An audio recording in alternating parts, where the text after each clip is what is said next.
Hello and welcome to Indus News live from Islamabad. I'm Jawad Tehami and these are the headlines.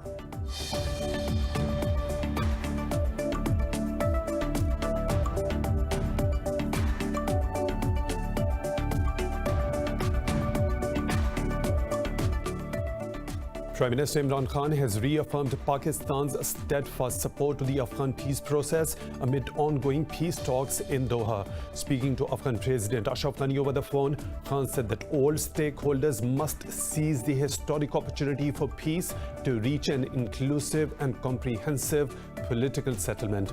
The Prime Minister said Islamabad will fully back the Afghan people to make decisions for their future.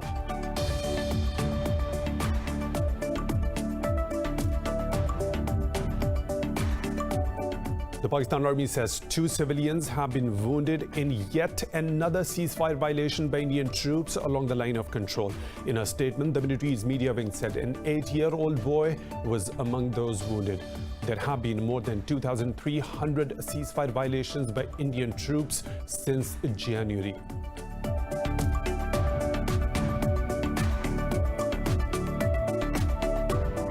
Palestine's President Mahmoud Abbas has called on the UN to arrange a global conference with an aim to end the Israeli occupation of the Palestinian territories. In an address to the UN General Assembly, Abbas asked the UN to convene the meeting next year and bring in all the relevant parties. He said the conference should have full authority to launch a genuine peace process based on international law.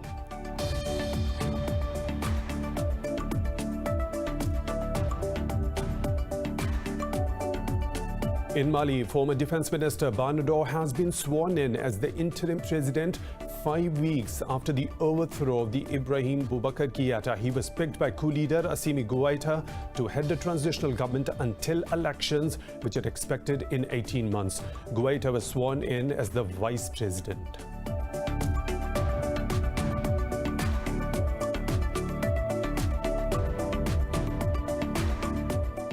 The global cases of coronavirus have exceeded 32 million and claimed over 980,000 lives. The outbreak continues to overwhelm India as another 1,141 have died in the past 24 hours, while over 86,000 people have tested positive. The country's death toll has crossed 92,000 mark with over 5.8 million infections. In Pakistan, 7 COVID-19 patients died overnight, taking the tally to 6,444. Those were the headlines and detailed stories right after a short break. Stay tuned.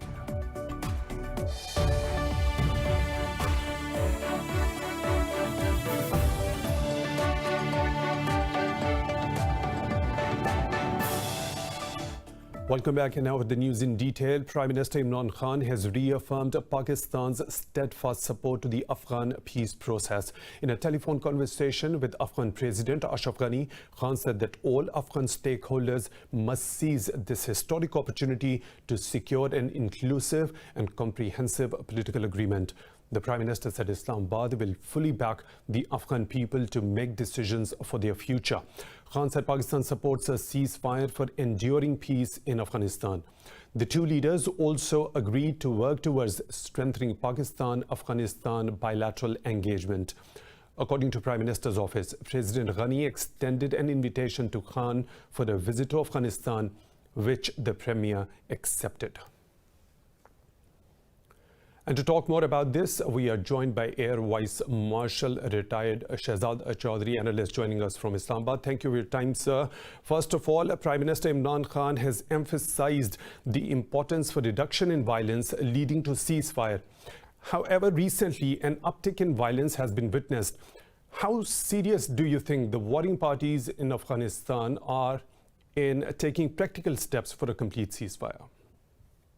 Well, while I agree that the level of violence is an important factor, because that will indicate that how the two sides, which is the Afghan National Security Forces and the Taliban, are committed to finding peace in Afghanistan. But at the same time, they also use it as a purpose of leveraging their influence and increasing their areas of influence, because they see a political process ahead, whereby they assume that if they are able to leave an influence behind within a particular area, they think that when the time comes for a political vote to determine the future ruler or the ruler structures in Afghanistan, they might benefit. So that is one factor.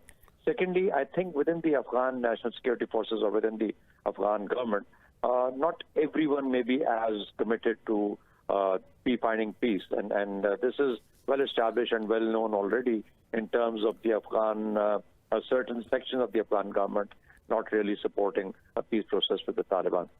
So the Zalmay Khalilzad, the American Special Representative, who's responsible for finding this particular, finding peace in Afghanistan, as well as others, have repeatedly made visits with the Afghan government, trying to emphasize the fact that all of Afghan government needs to be on one page to be able to move ahead assuredly and peacefully towards finding a lasting solution. Okay, Mr. Shehzad Chaudhry, the Prime Minister also noted that the chairman of the Afghan High Council for National Reconciliation, Dr. Abdullah, will be visiting Islamabad next week. So what do you think is the significance of that visit? I think it's greatly significant simply because of the position that Dr. Abdullah holds, the fact that he belongs to the former Northern Alliance, somebody who or a faction which was in the past decades not considered close enough to Pakistan. So his visit makes surely an impact on the fact that Pakistan is engaging with all sections within Afghanistan. And secondly, Pakistan will assure him of all support in terms of finding a peaceful solution. Remember, he's leading the talks in Doha with the Taliban from the Afghan government side. So that gives him the most eminent position of being able to brief the Pakistani government as well as get the assurance that Pakistan will do its utmost in trying to help out and make sure that or ensure support of all related factors wherever Pakistan has some sort of an influence or an impression. I think in that sense it's a very important visit. Vice Marshal retired Shehzad Chaudhry, analyst, joining us from Islamabad. Thank you very much for your time at Indus News. We really appreciate that. And now moving on, the Pakistan Army says 2 civilians have been wounded in yet another ceasefire violation by Indian troops along the line of control. In a statement, the military's media wing said an 8-year-old boy was among those wounded. There have been over 2,300 ceasefire violations by Indian troops since January. On Thursday, diplomats from 24 countries visited Pakistan's side of the line of control for witnessing the latest situation in the wake of India's ceasefire violations. The diplomats met and interacted with the survivors of Indian shelling. They were told that Indian forces had been deliberately targeting the civilian population, resulting in civilian casualties. Indian occupying forces have murdered 2 more unarmed Kashmiri civilians in illegally occupied Jammu and Kashmir. The 2 Kashmiri youths were killed during a military crackdown in the Bij Behara area of the Anantnag district. Indian occupation troops have killed over 300 Kashmiris since New Delhi revoked the valley's special status in August last year. The occupied valley is under India's crushing curfew and communication blackout for the last 417 days. Meanwhile, a group of 7 Tory MPs have relaunched a group named the Conservative Friends of Kashmir, aimed at campaigning for self-determination in Kashmir. In its statement, the group said they advocate to end human rights abuses in Indian-occupied Jammu and Kashmir. The group of British parliamentarians includes Paul Bristow, James Daly, Jack Britton and Steve Baker. They represent constituencies of significant Pakistani populations. The MPs rejected the severe criticism from pro-India members of the Tory party.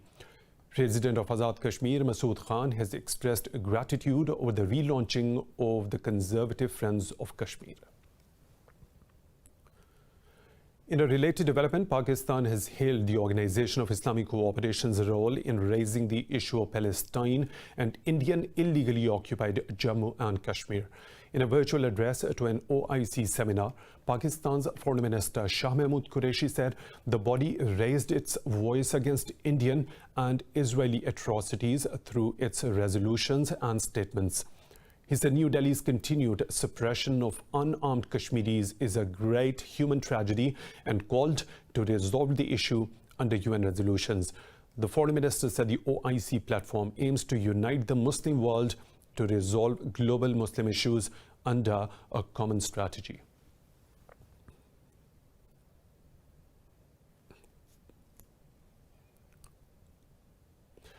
Around 10,000 members of the Hindu community are holding a sit-in in front of Indian High Commission in Islamabad to protest the killing of Pakistani Hindus in India.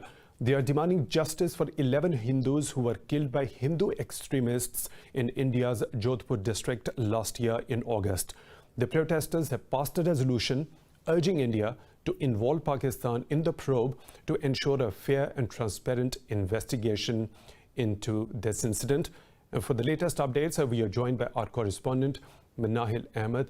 Minahil, what are the demands of the protesters, the participants of the sit-in, and for how long will they continue their sit-in? Yes, thousands of people are gathered over here at the Constitution Avenue in the capital and are demanding justice for the 11 Pakistani Hindus killed in the Jodhpur district of India. They have made it clear that they will not leave till justice is not served and the family is not, and the family's demands are not fulfilled. Dr. Ramesh Kumar, who is leading the protest and is also the patron-in-chief of the Hindu community in Pakistan, has made it very clear that they want a transparent investigation, the FIR reports, the post-mortem reports, and the initial investigation. And the people over here present, the Hindu community present in Islamabad, have also made it clear that they will not leave till their demands are not fulfilled and justice is not served. Minahil, Pakistan has repeatedly asked India to give details about the incident, but to no avail. What do the protesters say is the reason for India's reluctance to cooperate?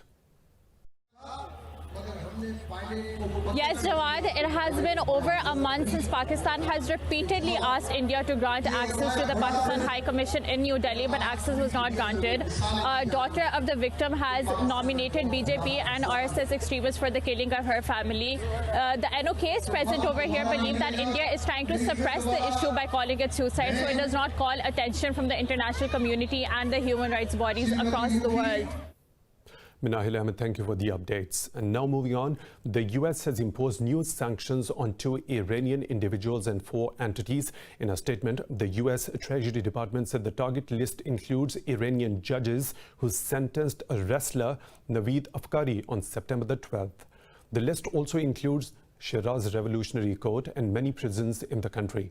US Secretary of State Mike Pompeo said all the designated individuals and entities are responsible for gross violations of human rights. He accused the Iranian government of transforming its system of justice into a cruel system of repression. Iranian authorities had charged 27-year-old Iranian wrestler Naveed Afkari with killing a security guard during the 2018 protests in Iran. Russia's Foreign Minister Sergei Lavrov says Moscow hopes to take new measures to maintain the 2015 Iran nuclear deal. In a joint press conference with Iran's Foreign Minister Javad Zarif, Lavrov said Russia is cooperating with the participants who adhere to the deal. Lavrov said Moscow will not take into account the illegal and unacceptable unilateral actions by Washington. He said the US sanctions against Iran will not influence Russia's policy on Iran. Meanwhile, Zarif said both the countries have had productive talks on military cooperation. He said the two countries can also sign a military contract after Iran's arms embargo is lifted. Russia says it wants an agreement with the US to prevent incidents in cyberspace and avert meddling in each other's elections. In a statement, President Vladimir Putin said that ties between Russia and the US must be reset. He said one of the main strategic challenges today is the risk of a large-scale confrontation in the digital sphere. Putin said the two countries should fully restore communication lines between their respective agencies to discuss key security issues. Earlier, Russia denied U.S. allegations of meddling in the 2020 U.S. campaign. More stories to follow, but right after a short break. Stay tuned.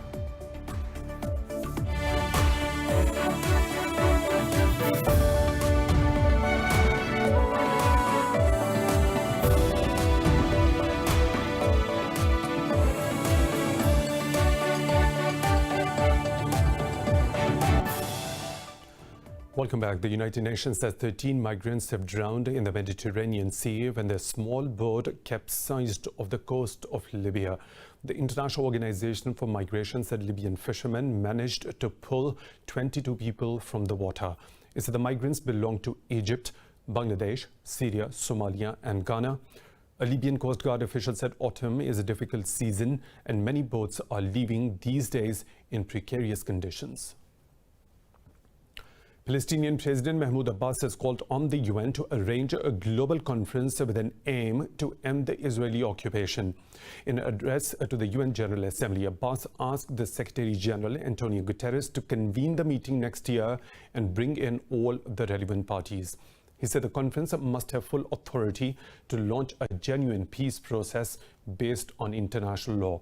Abbas said it should aim to grant the Palestinian people their freedom and independence in their own state along the 1967 borders. The president said it is delusional to think that Palestinian people could be sidelined. Earlier this month, the United Arab Emirates and Bahrain agreed to recognize Israel, but the Palestinian Authority has refused diplomatic efforts by the Trump administration, saying it is biased towards Israel. 2 civilians have been killed and 12 others wounded in a car bomb attack in northeastern Syria. Turkey's Ministry of National Defense accused PKK terrorists of detonating a bomb-laden car in the town of Tal Halaf. Turkey's military conducted Operation Peace Spring in northeastern Syria to clear it from PKK militants. Ankara said the operation was launched to secure Turkey's borders. The UN says lack of funding in Yemen is crippling humanitarian aid operations and pushing the country closer to a famine. Criticizing the funding situation, spokesman Stefan Dujarric said 15 out of 41 major UN programs have already been reduced or shut down. Dujarric said 20 million people in Yemen are facing food insecurity. He said about 2 million children need treatment for acute malnutrition, as 360,000 of them are at risk of dying. The spokesman said 30 more aid and assistance programs will close or reduce services in the coming weeks. Meanwhile, Yemen's President Mansour Hadi has asked for urgent international economic support for the government to face the economic challenges. In a letter to the annual United Nations General Assembly, Hadi said the imposed war on Yemen caused a humanitarian catastrophe in the country. United Nations has declared the humanitarian crisis in Yemen as the worst ever to hit any state. Japan's new Prime Minister Yoshihide Suga says he has agreed with the Chinese President Xi Jinping to promote regional stability. The two leaders held their first talks over the phone as they agreed upon establishing high-level contacts. Suga said stable relations are vital not only for China and Japan but also for the entire region and the international community. A planned state visit by Xi Jinping to Japan earlier this year was cancelled because of the coronavirus outbreak. Suga said he did not discuss rescheduling the visit during the call with Xi. Earlier on Sunday, the Japanese premier contacted US President Donald Trump to discuss a regional situation. Japan, a close US ally, is embroiled in a dispute with Beijing over the ownership of islands in East China Sea. North Korea has expressed regret over the killing of a South Korean citizen, saying he was killed to contain the potential spread of the coronavirus. In a briefing, Seoul's national security advisor says North Korea's supreme leader Kim Jong-un sent a letter to South Korean President Moon Jae-in to apologize for the incident, saying it hopes the confidence between the two sides is not damaged. South Korea's national security advisor says Kim apologized for disappointing President Moon and other South Koreans. Pyongyang says its troops near the Western Sea border fired over 10 shots against the man intruding into the North's waters. It says the border forces burned the floating material carrying the man after his body disappeared. Earlier, South Korea's defense ministry said it was tightening its military readiness posture in the wake of the killing. Sources said the military is closely monitoring North's troop movements to swiftly react to any aggression and to prevent the escalation of tensions. The global cases of coronavirus have exceeded 32 million and claimed over 980,000 lives. The outbreak continues to overwhelm India as another 1,141 have died in the past 24 hours, with over 86,000 people testing positive. The country's death toll has crossed 92,000 mark with over 5.8 million infections. More in this report. The coronavirus pandemic have picked up pace once again as record surge in cases has been reported in France, UK and Spain. Health authorities in Spain warned of tough weeks ahead for the residents of Madrid as the country's COVID-19 infections topped 700,000. France Prime Minister has also warned that inaction can lead to repetition of the situation at the peak of the crisis in March. The government has placed Marseille city and surrounding region on the Mediterranean coast on the maximum alert level. These measures, I'm sure, are difficult, but we are convinced that they are necessary. First, it's about total closures of bars and restaurants, as well as all establishments that welcome the public, unless there are strict protocols in place already. In Brazil, Rio de Janeiro's world-famous Carnival parade has been postponed as the country grapples with the second deadliest coronavirus outbreak in the world. Governor of Brazil, Sao Paulo, says the state is likely to begin the immunization of its population with China's Sinovac vaccine in mid-December. In the first lot, there will be 5 million doses of the corona vaccine to be applied in Sao Paulo. They will now arrive in Butantan laboratory for trials in October. We have to wait for the end of phase 3, the last phase of the trial, and its results. Also approval from Anvisa regulatory authority, but in December, in the second half, we could start immunization. Deaths in Australia's Victoria State have once again edged up, with 8 dying from the disease overnight. South Korea is considering tighter restrictions during the Chuseok autumn holiday weeks that rise new clusters of coronavirus infections. In Pakistan, 7 people have lost their lives to COVID-19 in the last 24 hours. The health ministry says nearly 800 people tested positive for the virus overnight. The ministry said the countrywide death toll stands at 6,444. It said the number of active cases across the country is over 7,800. The ministry said so far 294,000 people have recovered, while 102 patients are on ventilators.